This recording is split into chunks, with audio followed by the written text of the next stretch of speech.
پاییز منتظر کارت کیم دی میشینم، واسه 20-25 تیم فوتبال میچینم، تیم دی فوتبال میگیرم بعد درس و مدرسه، باشن این کارتا بسه، باز با دوستام نوبت کیم دی فوتبال میرسه، کارت رویال میرسه، کارتای پرایمم داره عکس جالبی، یه مینی فیگور از این بازیکنای خارجی میره توی گالری، میخرم آنلاین الان کیم دیام که باز میشن، کامل کلکسیون به به چه با کلاس میشم، خفن کلاس میشم.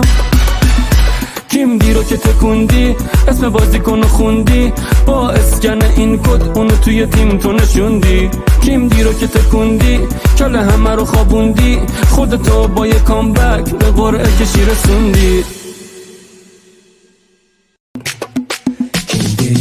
تو پاییز منتظر کارت کیم دی میشینم، واسه 20-25 تیم فوتبال میچینم، تیم دی فوتبال میگیرم بعد درس و مدرسه، باشن این کارتا بسه، باز با دوستام نوبت کیم دی فوتبال میرسه، کارت رویال میرسه، کارتای پرایمم داره عکس جالبی، یه مینی فیگور از این بازیکنای خارجی میره توی گالری، میخرم آنلاین الان کیم دیام که باز میشن، کامل کلکسیون به به چه با کلاس میشم، خفن کلاس میشم.